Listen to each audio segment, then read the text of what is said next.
Greetings and bienvenue, Midnight Crew. Thank you for returning to this broadcast. And welcome to new viewers joining us for the first time. If you like a video, then feel free to subscribe. Some viewers may find the following video disturbing. Viewer discretion is advised. You know what scares me /x/people? In before mankind is the true monster bullshit. I'm all for a good cryptozoology thread, and there's a ghost thread on here every day. But actually think about it. That guy you just sat next to on the bus, he could have 7 heads in his freezer. Your coworker could be a sadistic Christian, but some bleeding heart jury didn't want to damage his rights and let him out of jail early. I'm not paranoid, though it sounds like I am. I'm just aware that there are bad people out there who will take advantage of an oblivious individual.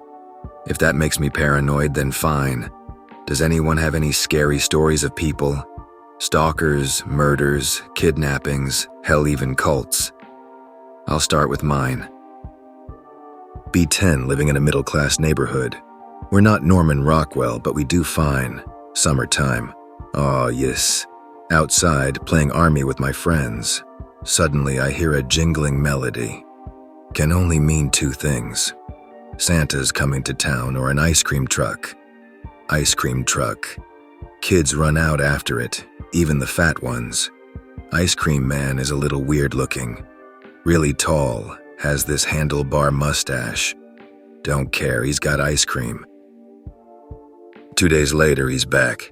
Same thing, kids run out to get their diabetes on. He's a lot more friendly today, spraying us with water guns and such. Keep in mind, our parents were usually at work save for 1 or 2 for the whole neighborhood.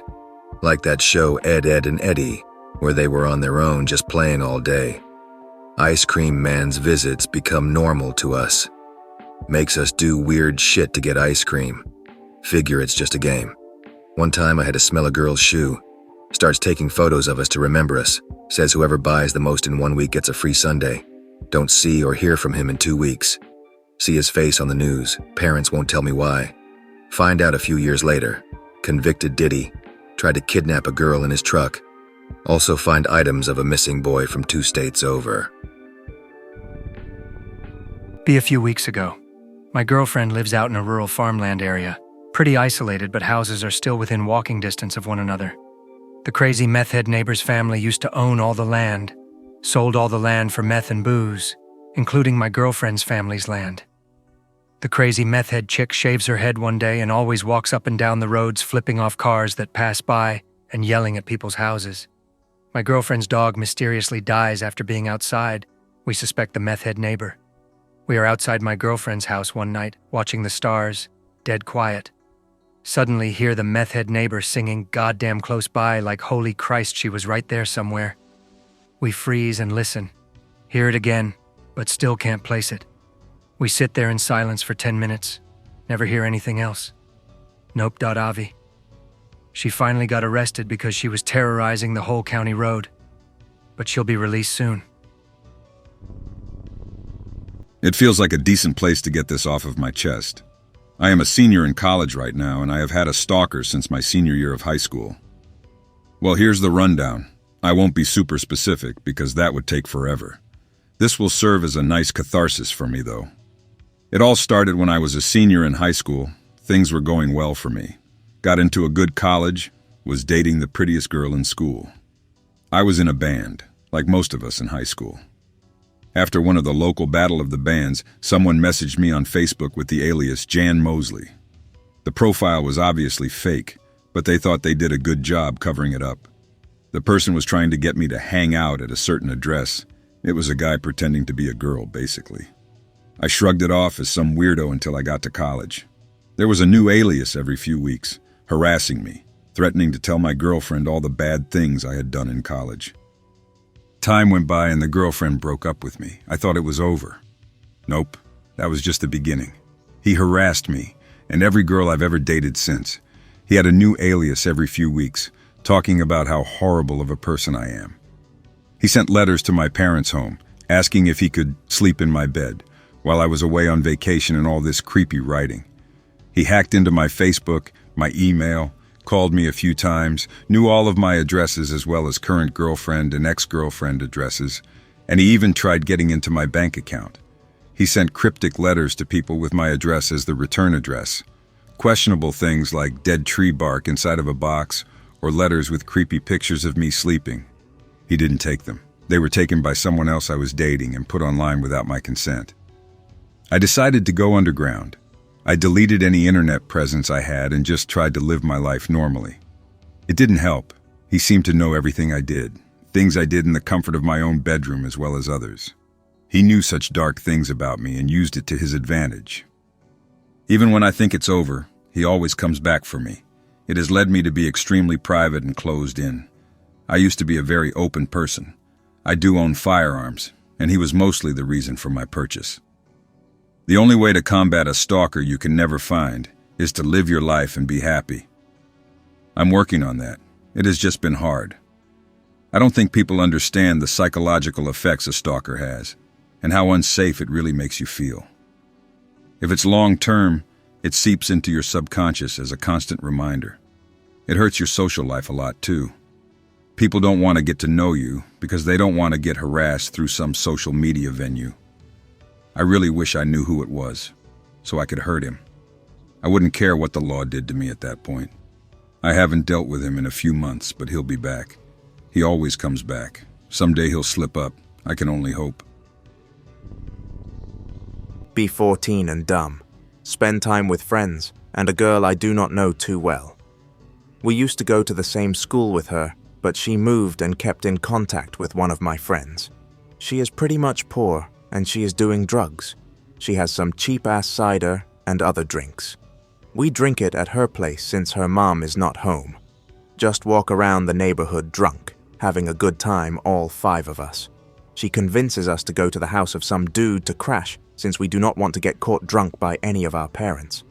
We go there, and his house is a trailer, and not a nice one. Dude is at least 60 years old. He is the one who got her the cider. The place is filthy, littered with garbage, smells, and is basically held together by duct tape. I decide to sleep there anyway, despite my head telling me that it is a bad idea, and that I will probably end up buried in a garbage bag in his yard. Dude is pretty nice. He makes us some pasta and reads from an old book about past royalties in our country.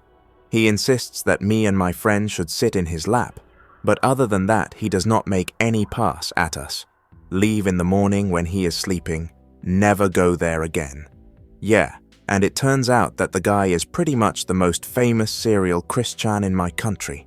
Convinced of like more than 20 cases of Christianing, and even more cases of assault. I'm still in shock, to be honest. B21. Go to a club in LA. It is a gothic joint. Everyone looks like Trent Reznor. Go out to the patio and light up a cigarette. This big obese guy walks over to me. He looks pretty normal. No gothic clothes, no hipster haircut. He sits down next to me. He introduces himself and tells me he's on ketamine. We get to talking. Eventually, out of the blue, he says to me, "You'll do anything I say, won't you?" "What the fuck, .jpg?" He says, "Will you be my boy Trillby?" "No, dude, sorry." I walk off. An hour later, I saw him in the club. He's waiting by the bathroom, eyeballing the people going in. I have to piss. Walk right by him and don't acknowledge him. Enter the bathroom and he follows me in. There's no one else in the bathroom. I'm 5'8", 150 pounds.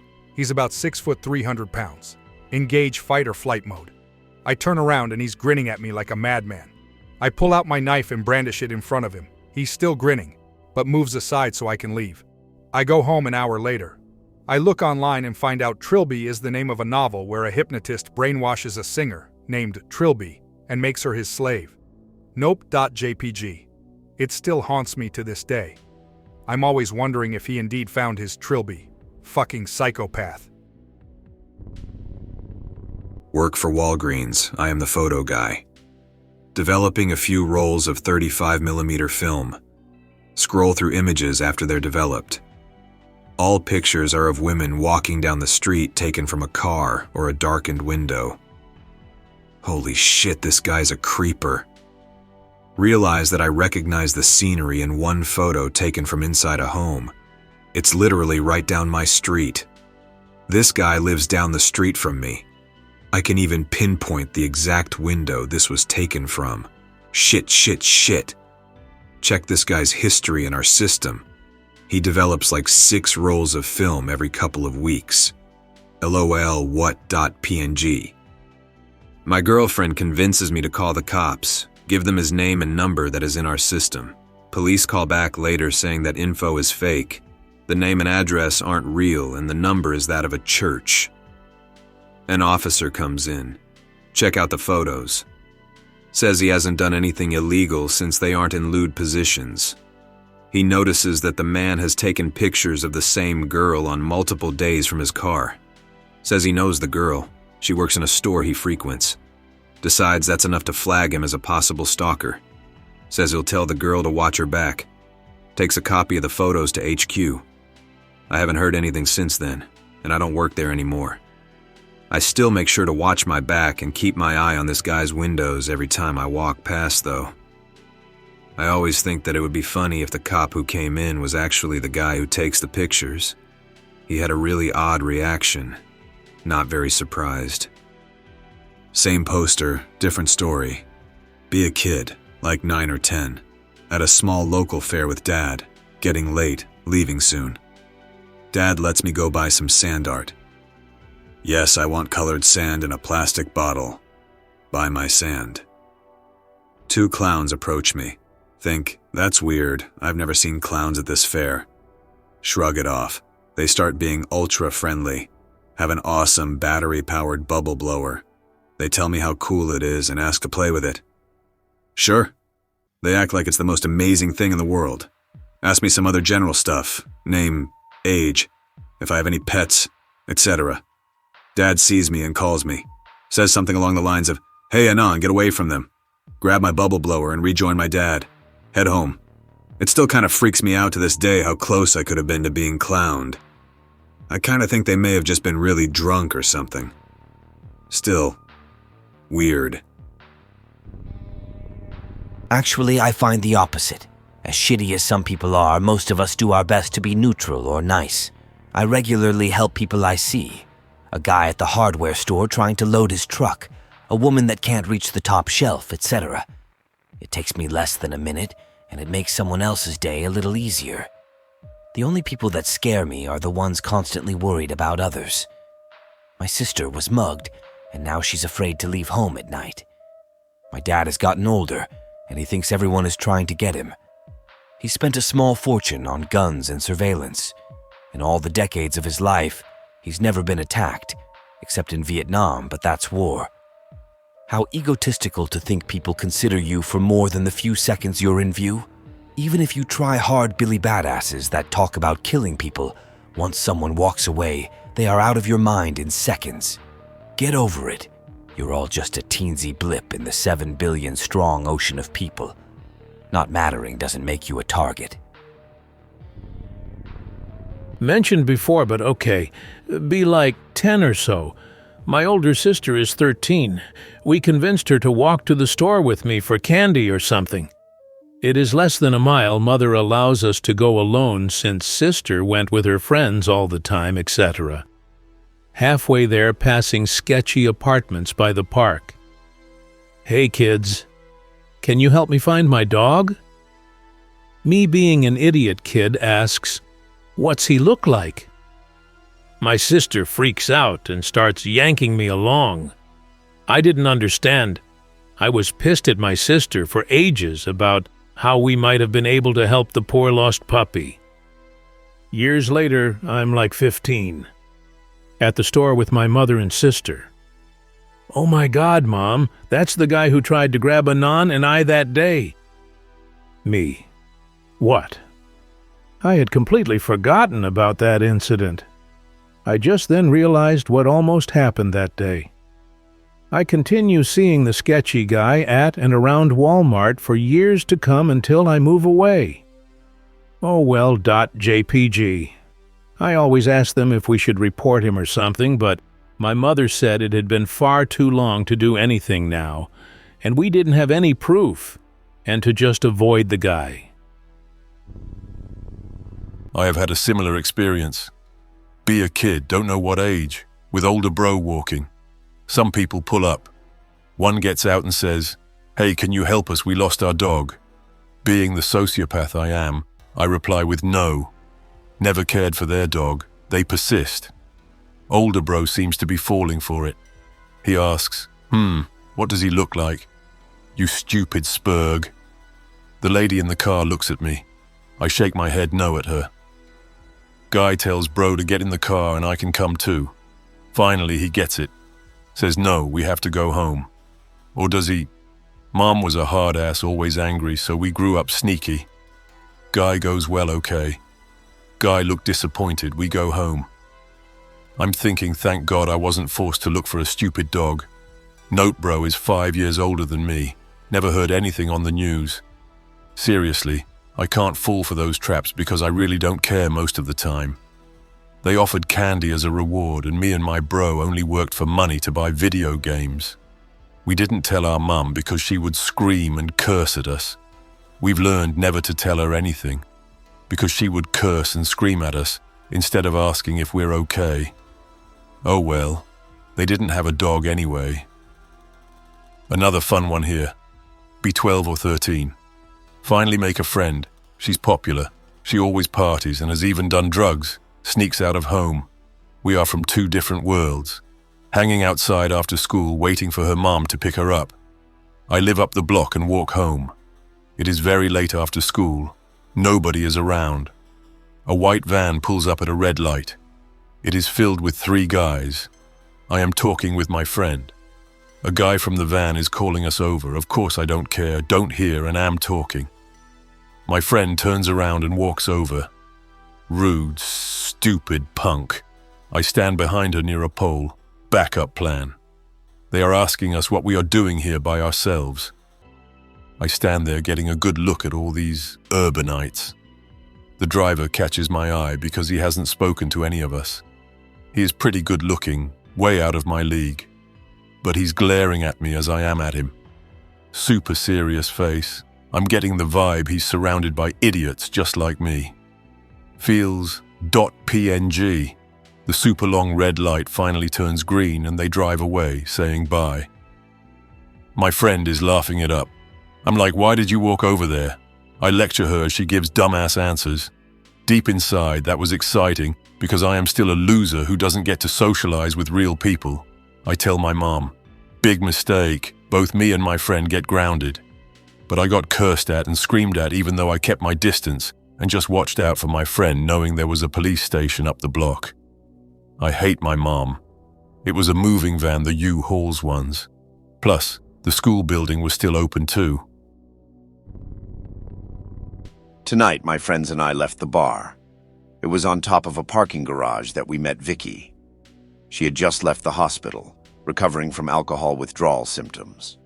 We began smoking cigarettes and talking about her life as a homeless person. She told us about the Del Monte Forest, an extensive area that began at the back of our local shopping mall.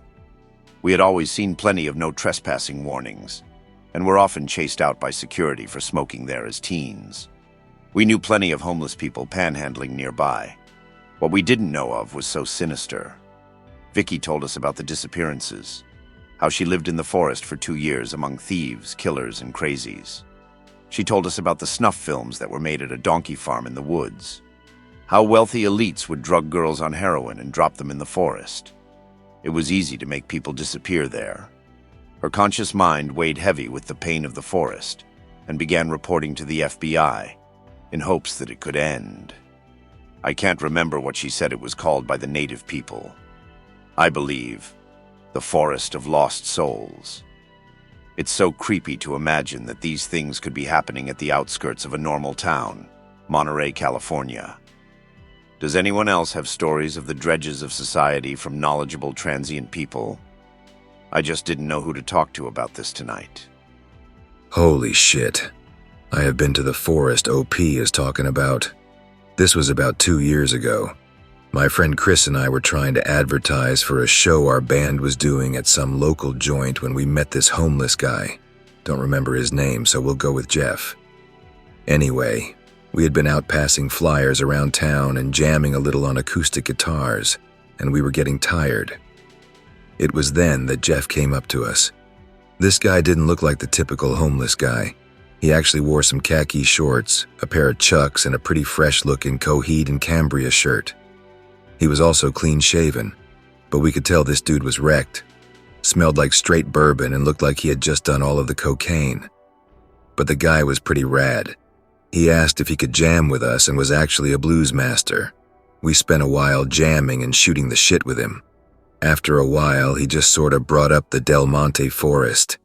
He pretty much explained almost exactly what the OP said.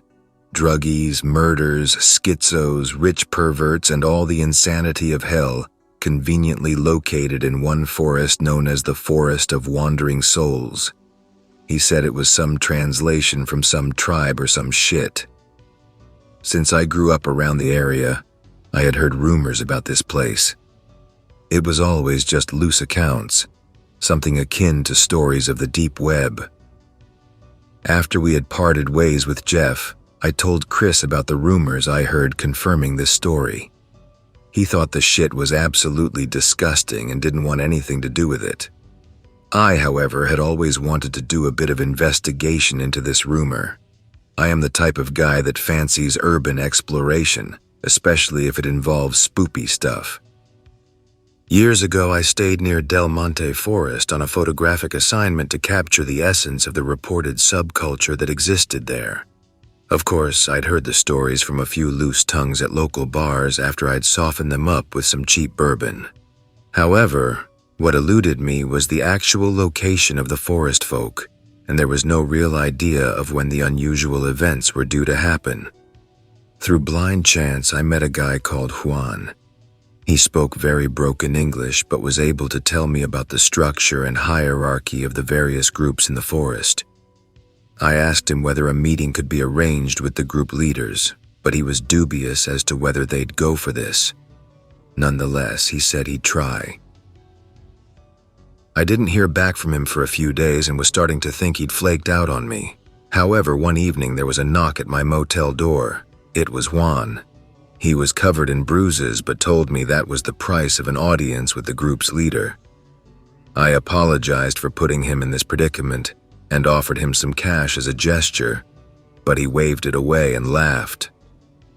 "You don't understand, senor," Juan said. "The man from Del Monte," he said yes.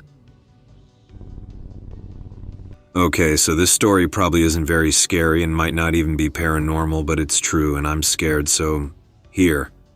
Past week, I woke up in my house and shit was moved, taps are on, the refrigerator was open, chairs were in different places, books were on the floor.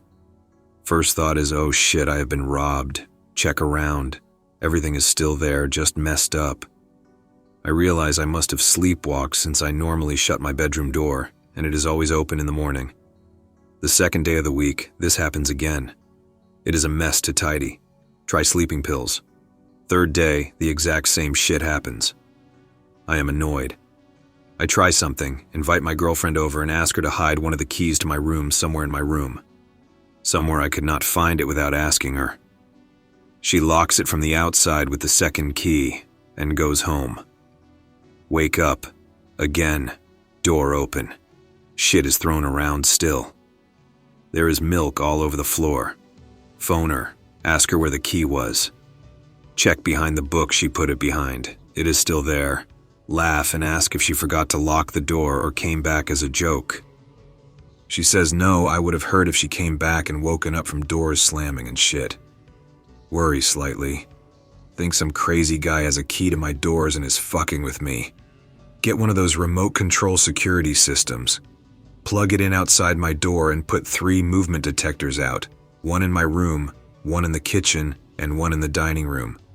The alarm is loud, wakes me up at like 2 a.m. Scramble out of bed in my naked glory, grab a bat and run down, screaming and swinging, turn the alarm off, that I had accidentally set off running out. Shit is all on the floor again. Lights on, cannot see shit. No footprints, no nothing. About to go upstairs when the alarm goes off again.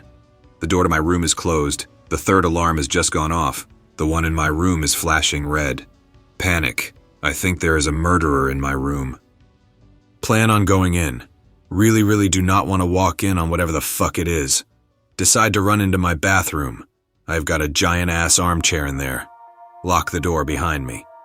Sit in the chair, fall asleep at some point. Wake up when the sun shines through. Door is flung wide open. There is a book on my lap. I kid you not, it is my Bible. Now is someone playing a massively elaborate prank on me, or what the hell is happening? I'm staying at my girlfriend this week because I really don't want to go home. So I hadn't slept in 2 days, and I'm driving home after taking this chick home who lives in the middle of nowhere. I was really low on gas and my cell phone was about to die. I thought I knew where I was going, but did something wrong. Ended up further into nowhere. It was freaky. I may have been hallucinating, but it seemed like things were lunging out of the darkness at me. I used my manly navigational skills to find a larger road. It took me to some hellhole of a town. I didn't know where I was at all, and I found a little gas station. I go in to buy gas and ask for directions. The troll woman at the counter told me to go ask for the milk. I thought she was being funny or insane, but I did it because I didn't have any other options. I opened the cooler door and said, hello. Then this huge Bubba prison dude moves some milk and glares at me from behind the cooler.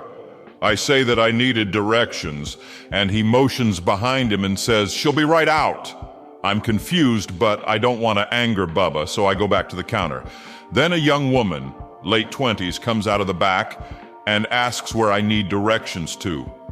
Her name tag identified her as Amy. I should mention at this point that Amy was very likely a crackhead. She kept shaking and talking in rapid, short phrases. She eventually understood my request and wrote me instructions. They worked, and I'm now home. I love you, Amy. As I was leaving the gas station, I turned back and asked the troll lady, "What do you call this town?" The woman responded, "Why, you're in nowhere, dear. It's a nice little place for those who stumble upon it once, but if you ever come across us again, your best bet is to turn around and drive as fast as you can the other direction. Better lost than dead." Then she started snorting, laughing as I backed my way out of the door, filled my tank, and left. I hope that you enjoyed tonight's broadcast. If you enjoyed tonight's story, then please subscribe to the channel, as more Greentext will appear daily. A new broadcast will appear when the clock strikes midnight Central Time.